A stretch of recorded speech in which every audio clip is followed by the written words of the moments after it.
నూరుకట్ల పిశాచం కథలు. రాణి రూపవతి. విదేహదేశపు రాజు మందారవర్మ సామాన్యుడి వేషంలో దేశాటన చేస్తూ అక్కడ రూపవతి అనే అందమైన యువతిని చూసి మోహించాడు. రూపవతి ఒక పేదరైతు కుమార్తె. గొప్పవాణ్ణి పెళ్లి చేసుకుని వైభవంగా జీవించాలన్నది ఆమె కోరిక. తనను ప్రేమించినది రాజకుమారుడు మందారవర్మ అని ఆమెకు తెలియదు. సామాన్యంగా కనిపించిన అతణ్ణి ఆమె తిరస్కరించింది. అయినప్పటికీ మందారవర్మ చిన్నపుచ్చుకోకుండా, తొలిచూపులోనే నేను నిన్ను ప్రేమించాను, నువ్వు నన్ను అలా ప్రేమిస్తున్నావనుకోవటం నా అహంకారం. అందుకు నన్ను మన్నించి నా ప్రేమ కానుకగా నీకిస్తున్న ఈ ఉంగరం స్వీకరించు.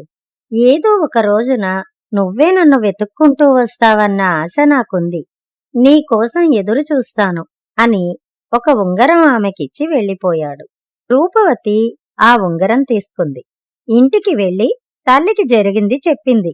తల్లి ఆ ఉంగరాన్ని ఎగాదిగా చూసి, ఇది మామూలు ఉంగరంలా లేదు, ఎక్కడో మహారాజుల ఇళ్లలో నుండి వచ్చిన ఉంగరంలా ఉంది అని చెప్పి వెళ్లి భర్తకి ఆ విషయం చెప్పింది. రైతు ఆ ఉంగరం తీసుకుని గ్రామాధికారి వద్దకు వెళ్లాడు. గ్రామాధికారి ఆ ఉంగరాన్ని పరీక్షించి, ఇది రాజముద్రిక, నీ వద్దకు ఎలా వచ్చింది అని అడిగాడు. రైతు అతడికి జరిగిందంతా చెప్పాడు. గ్రామాధికారి సాలోచనగా, అయితే రూపమతిని కలుసుకున్నది యువరాజు మందారవర్మ అయి ఉంటాడు. అతడు రూపమతిని ప్రేమించడం ఆమె అదృష్టం. నీ కూతురు రాజకుమారుడితో తిరస్కారంగా మాట్లాడి తప్పు చేసింది. అందుకు అతడు రూపమతిపై పగ తీర్చుకోవచ్చు. రాజులు చపలచిత్తులు. మందారవర్మ నిజంగా రూపమతిని ప్రేమించినా అది చపలచిత్తం. ఆమె ఈ ఉంగరాన్ని తీసుకుని రాజధానికి వెడితే అతడు ఈమెను చెరసాల పాలు చేయవచ్చు. జరిగింది మరిచిపోయి ఊరుకోవడం మంచిది అన్నాడు. రైతు ఉంగరంతో సహా ఇంటికి వెళ్లి గ్రామాధికారి అన్న మాటలు చెప్పాడు. తనను ప్రేమించింది రాజకుమారుడు మందారవర్మ అని తెలియగానే రూపమతికి దుఃఖం వచ్చింది. తాను అతడితో తిరస్కారంగా మాట్లాడి ఉండకపోతే ఈ దేశానికే రాణి అయి ఉండేది. చేజేతులా ఒక మంచి అవకాశం పోగొట్టుకున్నందుకు దుఃఖంతో ఏడవసాగిందామె. మనం సామాన్యులం. రాజులతో వియ్యవందడం వల్ల మనకు సుఖముండదు. మనకు తగిన సంబంధం చూసి నేను నీకు వెంటనే పెళ్లి చేస్తాను. జరిగిందంతా మన మంచికే అనుకో, ఏడవకు అని కూతుర్ని ఓదార్చాడు రైతు. కాని మందారవర్మ తనని నిజంగానే ప్రేమించాడని రూపమతికి నమ్మకం కలిగింది. అతని వద్దకు వెడితే తనని తప్పకుండా పెళ్లి చేసుకుంటాడని రూపవతి ఆశ. కాని తండ్రికి ఎదురు చెప్పాలంటే భయం. అందుకని ఆమె మందారవర్మ ఇచ్చిన ఉంగరం తీసుకుని రాత్రికి రాత్రే ఇల్లు వదిలి వెళ్ళింది. రూపవతి ఉండే గ్రామం నుంచి రాజధానికి ఒక దగ్గర దారి ఉంది. అది అడవిదారి. ఆ దారి నుంచి వెడితే 2 రోజుల్లో రాజధానికి చేరుకోవచ్చు. ఎన్నడూ రాజధానికి వెళ్ళకపోయినా ఊళ్ళో చెప్పుకోవడాన్ని బట్టి రూపవతికి ఆ విషయం తెలుసు. అంతేకాదు ఆ అడవి క్రూర మృగాలకు, విషసర్పాలకు నిలయమని, ఆ అడవి బందిపోట్లకు కూడా స్థావరమని ఆమెకు తెలుసు. దేశానికి మహారాణి కావాలని బలంగా కోరిక ఉండడం వల్ల ఆమె ఆ అడవి మార్గాన్ని ఎంచుకుంది. రూపవతి అడవిలో ప్రవేశించి కొంత దూరం వెళ్లగానే ఆమెకు 4 బందిపోటు దొంగలు ఆ అడవిలో ఎదురయ్యారు. ఆమెను చూస్తూనే వాళ్ళు, పిల్ల, చాలా అందంగా ఉన్నావు, నిన్ను మా నాయకుడికి కానుకగా ఇచ్చుకుంటాము. మర్యాదగా వస్తే సరే సరి, లేకపోతే బలవంతంగా ఎత్తుకు తీసుకుపోతాం అన్నారు. అప్పటికే రూపవతి తాను ఈ దేశానికి రాణినన్న భావనలో ఉంది. అందువల్ల ఆమె వాళ్లను చూసి భయపడలేదు, మాటలకు చలించలేదు. వాళ్ల వంక హుందాగా చూసి, మీ ప్రతాపం సామాన్యుల మీద చూపించండి, నా మీద కాదు. నేను తలుచుకుంటే మిమ్మల్ని అందర్నీ ఒక్క రోజులో సర్వనాశనం చేయగలను. కాని నేనెవరో తెలియక మీరిలా మాట్లాడుతున్నారని తెలుసు కాబట్టి మీ మీద కోపం రావడం లేదు, సరికదా? జాలి పుడుతోంది అంది. ఆమె దర్పం చూసి దొంగలు భయపడ్డారు. కాని భయం బయటపడకుండా గాంభీర్యం ప్రదర్శించారు. మాటలు కట్టిపెట్టి ముందు నువ్వెవరో చెప్పు అన్నారు బింకంగా. నేనీ దేశానికి కాబోయే రాణిని. నా ధైర్య సాహసాలు రుజువు చేసుకునేందుకు నేనీ మార్గంలో రాజధానికి వెడుతున్నాను. నాకేమైనా ప్రమాదం జరిగిందా యువరాజు మందారవర్మ సైన్యంతో సహా వచ్చి ఈ అడవి అంతా గాలించి మీ పని పడతాడు, తెలిసిందా అంది రూపవతి. దొంగలు ముందు ఆమె మాటలు నమ్మలేదు. కాని ఆమె చేతివేలికున్న రాజముద్రికను చూడగానే వారిలో వణుకు పుట్టింది. అప్రయత్నంగానే వాళ్లు ఆమెకు చేతులు జోడించారు.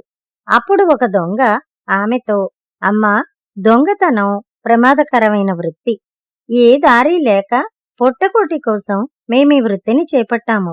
నువ్వు మహారాణివై మాబోటి వారందరికీ జీవనోపాధి కల్పిస్తే మేమీ దొంగతనాలు మానేయటమే కాదు, ఈ దేశంలో దొంగలన్నవాళ్లే లేకుండా చేస్తాము అన్నాడు. రూపవతి సరేనని, అలాగే చేస్తాను.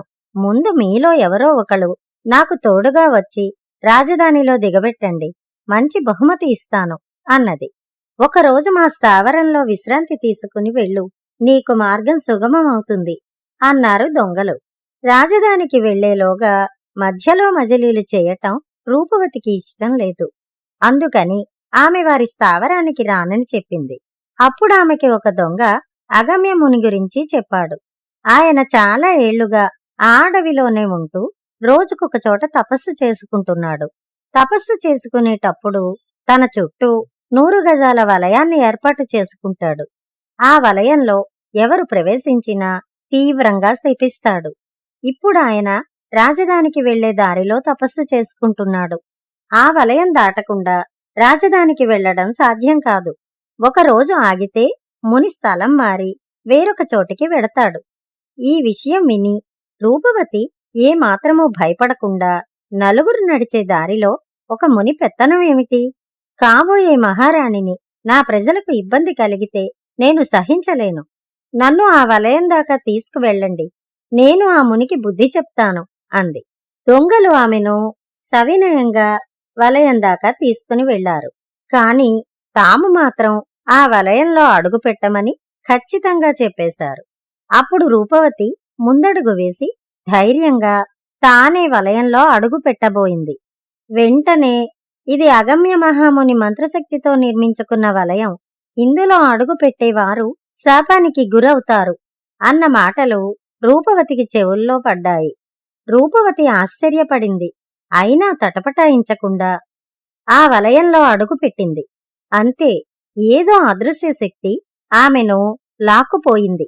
కొద్ది క్షణాల్లో ఆమె అగమ్య మహాముని ముందు నిలబడింది. అగమ్య మహాముని కళ్ళు తెరిచి ఆమెను చూసి, ఎవరు నువ్వు? నా తపస్సును భగ్నం కలిగించమని దేవతలు పంపించిన అప్సరసవా అన్నాడు. రూపవతి ఏమీ చెలించకుండా, నీ తపస్సు నువ్వే భంగం చేసుకుంటున్నావు, వేరే అప్సరస ఎందుకు అంది. అగమ్యముని ఆమె వంక తీవ్రంగా చూసి, ఎవరు నువ్వు? ఇంతవరకు నాతో ఎవరూ ఇలా మాట్లాడలేదు అన్నాడు. నీకు నిజంగా తపస్సు మీద శ్రద్ధ ఉంటే తపస్సుకి రోజుకో చోట మారడం ఎందుకు? నీ తపస్సు గురించి నలుగురికి తెలియాలన్న తాపత్రయం కాకపోతే బుద్ధిగా ఒక చోట కూర్చుని తపస్సు చేసుకోవచ్చుగా. ఇది నలుగురు నడిచే దారి. ఇక్కడ మంత్రవలయం ఏర్పాటు చేసుకుని తపస్సు చేసుకుంటే బాటసారులు ఇబ్బంది పడరా? ఇకనైనా ఈ అడవిని విడిచిపెట్టి ఏదైనా హిమాలయాలకు వెళ్లి తపస్సు చేసుకో అంది రూపవతి. ప్రజల గురించి నీకెందుకు? అది ఈ దేశాన్నెళ్లే మహారాజు చూసుకుంటాడు అన్నాడు అగమ్య మహాముని తిరస్కారంగా. నేనీ దేశానికి కాబోయే మహారాణిని, నా ప్రజల గురించి పట్టించుకోకుండా ఎలా ఉండగలను అంది రూపవతి. అగమ్యముని ఆమె వివరాలు తెలుసుకుని, నీవు నిజంగా చాలా అందగత్తెవు. మహారాజు నిన్ను ప్రేమించడంలో ఆశ్చర్యం లేదు. కాని నా తపస్సు నాకిచ్చిన దివ్యశక్తుల వల్ల నేనిప్పుడు ఈ దేశపు రాజు కంటే బలవంతుణ్ణి. నువ్వు నన్ను పెళ్లి చేసుకుంటే తపస్సు మానేస్తాను, నీకు వైభవోపేతమైన జీవితం ప్రసాదిస్తాను. రూపవతి మునికి నమస్కరించి, మహాముని, తాత్కాలికమైన మోహావేశంలో పడి నీ కర్తవ్యాన్ని మరిచిపోకు. తపస్సు స్వార్థానికి కాదు, తపస్సు వల్ల రాజ్యానికి క్షేమం కలగాలి.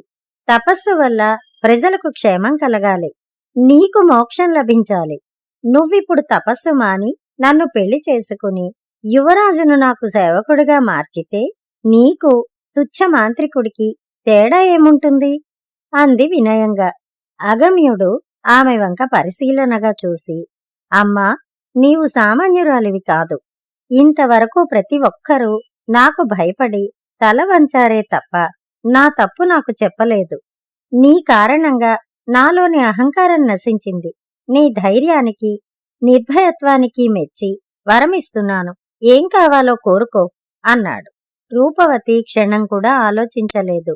విదేహ రాజ్యానికి కాబోయే రాణిగా నేను కోరేదొక్కటే, నా రాజ్యంలో ప్రజలు దొంగల భయం లేకుండా సుఖంగా జీవించాలి అంది.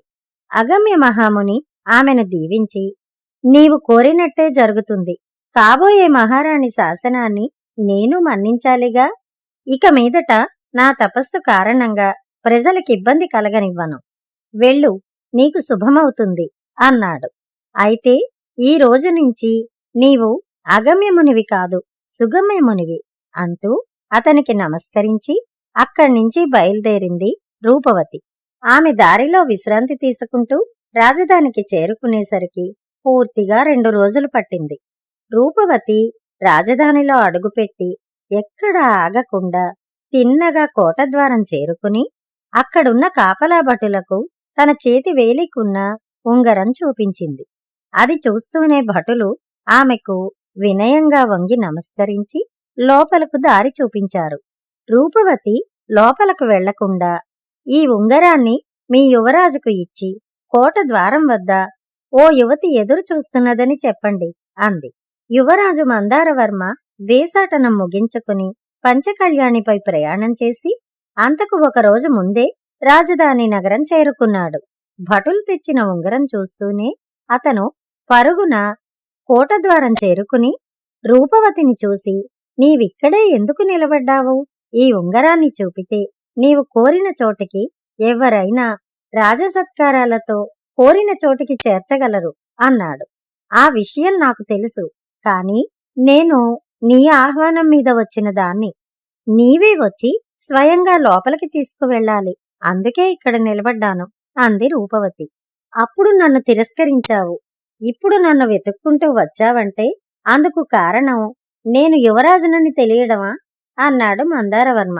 కాదు, రాజులకు రాజముద్రిక ప్రాణప్రదమైనది. అటువంటి దాన్ని నువ్వు నాకిచ్చావంటే నీ ప్రేమ నిజమైనదేనని నేను గ్రహించాను. అందుకే నీకోసం ప్రాణాలకు తెగించి బయలుదేరి వచ్చాను. ఒకవేళ నీ ప్రేమ తాత్కాలికమైనదే అయితే నీ వద్ద ఉండాల్సిన రాజముద్రికను నా వద్ద ఉంచుకోవడం తప్పు కదా. అందుకే దీన్ని నీకిచ్చిపోదామని వచ్చాను అంటూ రూపవతి అంతవరకు జరిగిందంతా మందారవర్మకు చెప్పింది. మందారవర్మ మరి మాట్లాడలేదు. ఆమెకు రాజమర్యాదలతో విడిది ఏర్పాటు చేసి తర్వాత సంప్రదాయబద్ధంగా వివాహం చేసుకున్నాడు. వినయశీలుడు ఈ కథ పూర్తి చేయగానే రూపవతికి రాజవైభవాలపై కోరిక ఉంది. కాని తాను రాణినవుతానని తెలియగానే ముందు ప్రజాక్షేమం గురించి ఆలోచించింది. అందుకే ఆమె పేదరైతు కూతురైతేనే యువరాజు మందారవర్మకు తగిన భార్య. నా వంటి కొందరు రాణులయ్యాక కూడా ప్రజల గురించి ఆలోచించరు. తమ విలాసాలతో ప్రజాకంటకులు కూడా కావచ్చు. అందుకే నేను మారాలి అని మనసులో మదనపడింది మహారాణి. మహారాణి ఆలోచనలు ఎలా ఉన్నప్పటికీ ఆమెకి కథ బాగా నచ్చింది. ఆమె కథని మెచ్చుకోగానే వినయశీలుణ్ణి ఆవహించిన 100 కట్ల పిశాచానికి మరో కట్టు విడిపోయింది. మర్నాడు వినోద ప్రదర్శనకు ముందు యథాప్రకారం కథ వినడానికి మళ్లీ వచ్చింది మహారాణి. వినయశీలుణ్ణి ఆవహించిన పిశాచం మరో కథ చెప్పడం ప్రారంభించింది. ఆ కథతో మళ్లీ కలుద్దాం. అంతవరకు సెలవు.